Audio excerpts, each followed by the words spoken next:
Welcome everyone to High Frequency Mindset Podcast. And I am very pleased to welcome today's guest, Julie Foucht. Julie, welcome. Thank you so much. I'm so happy to be here with you. Oh, I likewise. I'm so looking forward to our conversation. So we were chatting a little bit earlier. If you could just maybe give us an overview of you and who you are. Yeah, thank you. So I am the founder of the Art of Feminine Business and the Art of Feminine Marketing. And when I started my coaching practice, I'll give you a secret. I marketed myself as the kick-ass biz coach, right? And I was all masculine. I was all business. I was like, here's what you do at a networking event. Here's where you need a free gift. And here's how to blah, blah, blah. And here's how to take action. And we're going to schedule out your day. And I was working and I was loving it, but it started to feel really flat.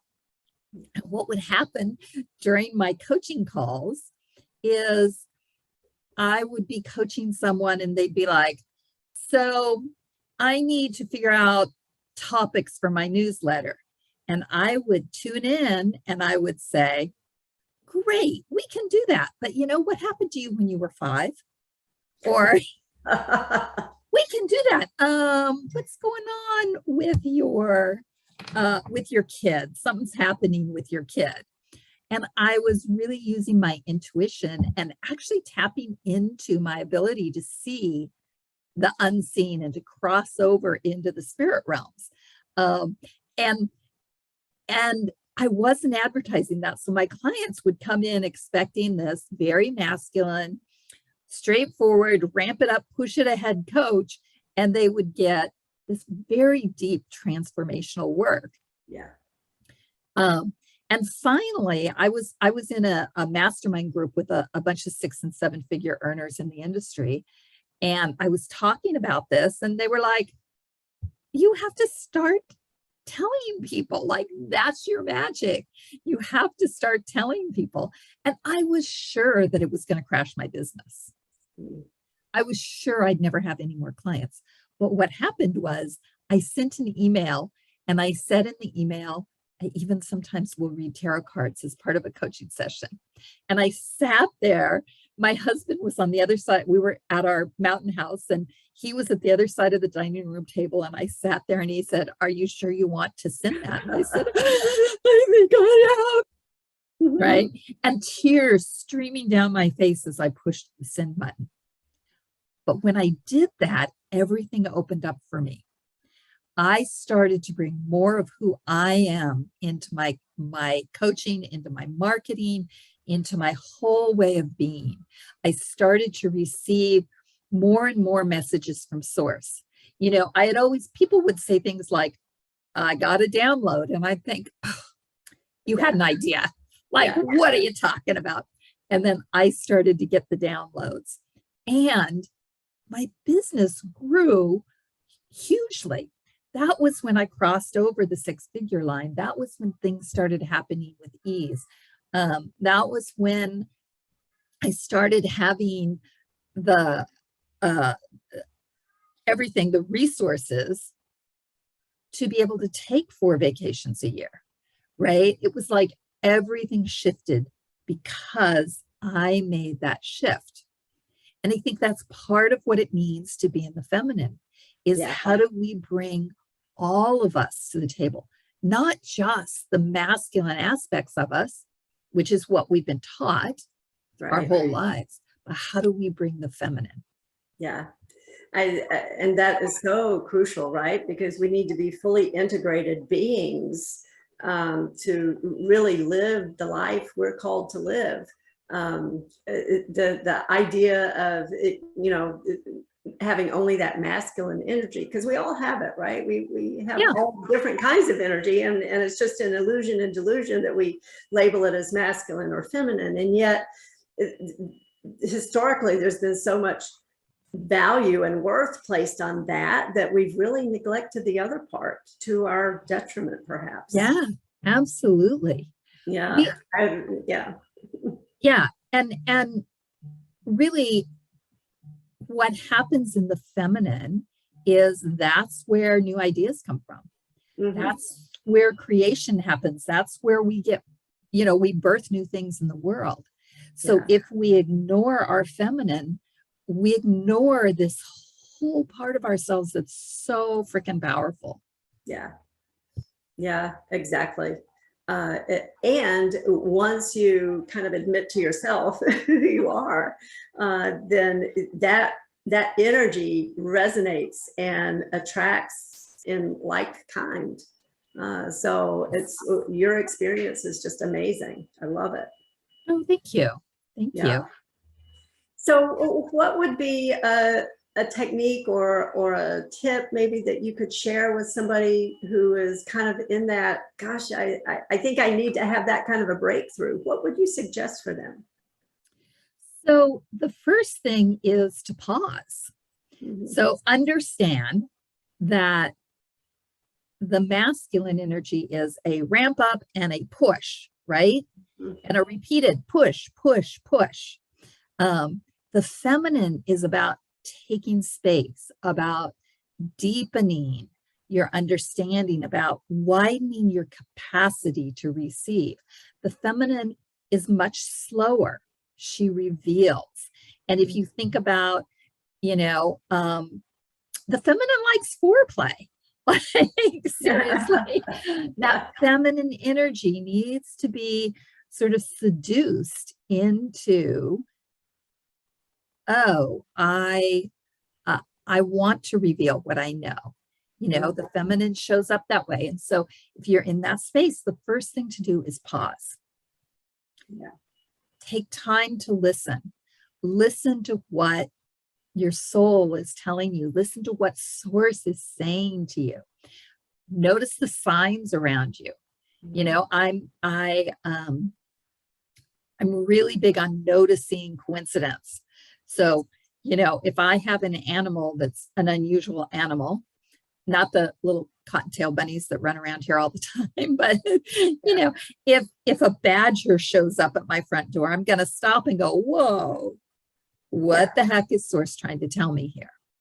If I have 3 people in a row say, you have to read this book, it's like, there's a message in that book for me. Yes. Right. So it's noticing what's happening, noticing the coincidences, noticing, what's going on. What are the thoughts that are coming up? What are the emotions?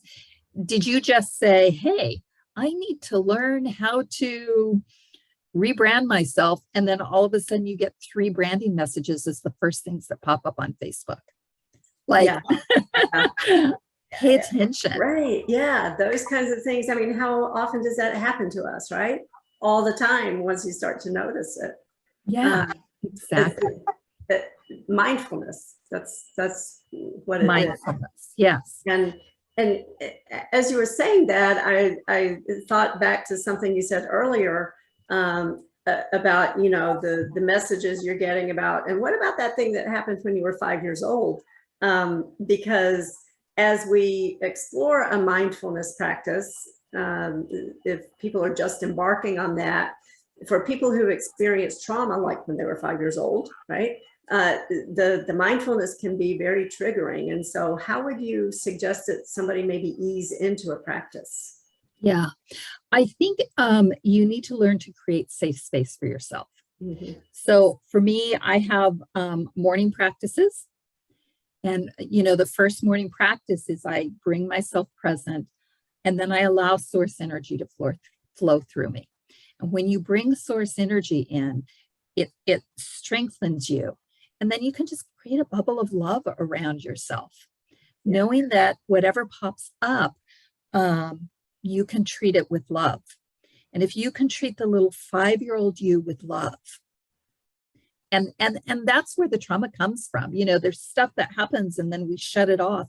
And then that little 5-year-old part of us doesn't get loved. And so, I mean, if it's really deep trauma, you work with somebody who's trauma informed, right? And have them help you. But so often the traumas are small. Like for me, the trauma of, things like, one day I was maybe 10 or 12. And my dad was working. My dad was a contractor working across town. and the hose came off the back of the toilet. I had no idea what to do. Right? I must have been about 12. So my sister, who's 4 years younger, got on her bike and rode to my dad. And I literally had a bucket and I was dumping it outside the window and then letting the water run and dump it. And my dad came furious and he was just like, why didn't you turn the water off? Yeah. Well, because while my brothers had been taught all the construction stuff, I had no idea at all. And that kind of thing, you know, as a little kid, you're just like, oh my gosh, I'm so stupid. Yeah. Of course, I see that there's a handle there now, now that you pointed it out to me, you know. So that kind of stuff you can usually work through with a good coach or, you know, a mastermind buddy. Deeper trauma, you really need to find somebody who is trained in trauma. Yeah. The other thing I want to say about that is sometimes the trauma is not ours. Yes. Sometimes the trauma you're working through is an ancestor's trauma. And there are all kinds of rules that then get built into your family. Yeah. And that's something where I find working with someone is really, really helpful. Mm-hmm. So, you know, for me, what I do with my clients is I'll go into the Akashic records, which is a record of your soul. Right. And we look for those things. Are there places in your ancestry? And I'll say to my clients, they'll be like, so, you know, I was trying to do this sales conversation, blah, blah, blah. And I'll be looking and I'll say, yeah, what's your grandmother's story? You know, and it always feels a little like it's not connected to them. But for me, I'm seeing that the whatever it is popping up for them is because their grandmother had something happen to her, and then she created a rule about how you are supposed to be in the world. And we don't know that stuff, right? We need to be in reflection, taking advantage of this idea of, okay, because anybody can do this. Anybody can go, hey, I'm thinking about my grandma. I don't know why I should be focused on this, right? Oh, maybe there's a wound there from grandma. Mm-hmm. Yeah. It's amazing how we carry those things with us from past generations and, you know, ancestral, societal, cultural, more immediate familial issues. And yes. We're the ones who are here to work it out, right? In one way or another.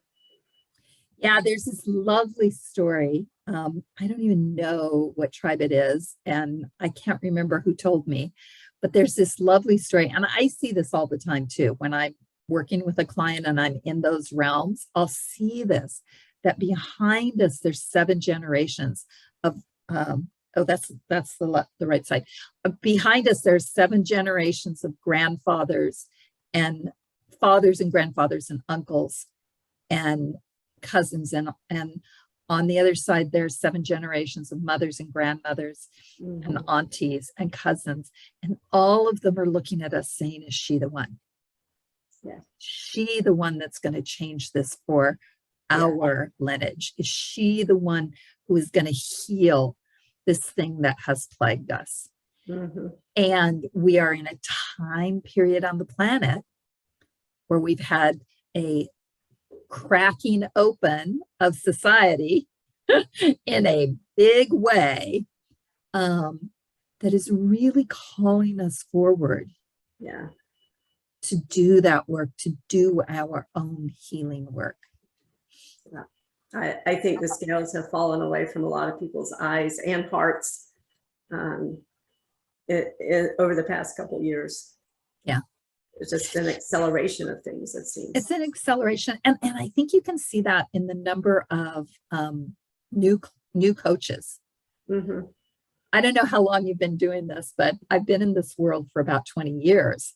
And oh my gosh, there's so many new coaches right now. And I think it's because so many people have gone through their own, as you said, the scales have fallen away. And so they've gone through their own process and they're like, this work is it. Yeah. Right. Yeah. Yeah. It's amazing. Yeah. And once you experience it, it's such a passion and a calling to help guide other people to experience the same thing. Yeah. Um, Yeah. yeah. Amazing. So on your website, I was looking and you're talking about feminine marketing, the art of feminine marketing. So what would be an example of that? So when we work in the feminine, when we build our business in the feminine, we begin in that spiritual space. We begin in that, the pause between breaths when the answers come. And so what I'll do and what I teach my clients to do is when you're getting ready to market, let's say you've got a big launch coming up. So you've got a challenge, you want to do it on Facebook, whatever. Or maybe you've got a course that you're getting ready to sell. The first thing to do is really to stop and tap in, connect with your highest self, stand in the energy of the woman who has what you want. The next thing I have them do is have a conversation with the energy of their business. So your business is actually its own energy body. It has its own energy body. As such, it's got thoughts, it's got opinions, it's got ideas about how things should be and ways that will make things much more effective. So we have that conversation. We talk about, hey, I'm going to launch this product. How do you think, what do you think I should do? How do you want me to do it? I remember a few years ago when we were still doing live events, and we'll get back to that. Yeah. And I was talking to my business and I said, okay, so I'm leading up to the live event. I'm selling tickets. My coach wants me to do a webinar. My coach kept saying, you've got to do webinars. You've got to do webinars. And my business is like, no webinars. Get on Facebook, do Facebook Live. Record yourself, put it on LinkedIn, but no webinars. And so I didn't do webinars. Still had a really successful event, right? But it was because my business was like, webinars are not right for you. Now that could change, right? So every time I'm going to sit down, I'm going to say, business, what do you want me to do? How do you want me to record this? Or how do you want me to sell this? Right. I'll then tap into the energy of, what I like to call my tribe's representative. So you've got a union rep. If you're in a union, your tribe has a rep. So I tap into that energy of the collective of the women who are going to be served by this. And I just ask, what do you need to hear from me? What is it that you will gain from this? How do you want me to find you and speak to you? Yeah. And that's where I start the planning. I haven't done anything. I haven't put a single thing out anywhere to tell people this is going on. And that's all the planning. So that's part of the feminine. Yeah. And then we can write email copy. We can write our web page. That's all tapping into your masculine. But the masculine in its highest vibration is meant to serve the feminine. So we go to the feminine first and we create those pathways. I'll do a clearing. I'll send out an energy ball and clear the pathway so that the people that are meant to be served, not everybody, right? I'm not out there I'm not throwing a net, catching everybody. I just want the people that I agreed before I was born to come here and serve. And so I'm throwing out these balls of light and clearing an energetic pathway. Yeah. Clearing the pathway. And then I send my email. That is the most important part, everything that you've just described, because everything is energy, right? And I think that groundwork is so essential. And that's so contrary to what our the masculine impulse is to, let's just do it. Let's just get it done. Let's just put it out there. And, then everything will fall into place, but it falls someplace else, right? Not into place. I remember being in a room and listening to somebody who's got a really big business. And he was telling us how they'd done this launch that was like $1.5 million launch. And we're all like, oh, tell us. And the team worked 17-hour days for 7 weeks. Yeah. The team. Yeah. So that $1.5 million launch did not net him nearly that much money. And I mean, and he loved every minute of it, right? It was great for him. Yeah. But I remember thinking, I'm never doing that. Never, never, never. Yeah. Because as women, we are not designed to work that way. We're really not designed to do the ramp up and push for 7 weeks until everybody around us is like collapses. Right. And it's not good for us and it's not good for them. Yeah. And there's a way we can do things with much more ease. Yeah. Yeah, agreed. I've talked with people who've done similar things, and as I hear them describe the process, and it's like, that doesn't even sound appealing to me. It doesn't sound fun, does it? Yeah. Like, oh, no. I mean, yeah, you know, a million plus in your launch, and what kinds of relationships are you building from that? I mean, for me in my coaching, it's a lot about building the relationship. Yeah, somebody told me something once, and I think this is really important for us to remember, is that there's different, like, everybody's designed differently. Mm-hmm. So my coaching is really an intimacy model, mm-hmm. You know, and I like to go deep with my clients. I like to take them on a journey. I like to work with them over time so we can like do a lot of different things and make a lot of progress. And so my groups are small. My live event is kept small. We rent small rooms because I'm not meant to be in front of, I mean, I can be, and it's fun to be in front of 500 people. But if I had 500 new clients come in right now, it would drive me crazy because I wouldn't be able to know what each one was doing. Right. And I would feel like I couldn't help. There's some people who are brilliant in that space. Yeah. And they're meant to build huge audiences and help people on that grand scale. I think Marie Folio, we can look at her and what she does with B School, you know, and B School is brilliant, you know, but it's the basics of walking through how you get started. It's not the depth of, and then we're going to go do the inner child work, and then we're going to clear your ancestral patterns, and then we're going to like that stuff. And it's just knowing where you belong helps so much in being able to know, okay, where am I going to focus? And I think that's another aspect of the feminine is like, I don't have to be like everybody else. Yeah. I just get to do my stuff. Exactly. And it takes the process to get to that point to know yourself well enough to know that's who you are and that's what you're here to do. Yeah. And you'll change how you know yourself. Yeah. And that's okay too. I remember talking with a group of, it was before a live event.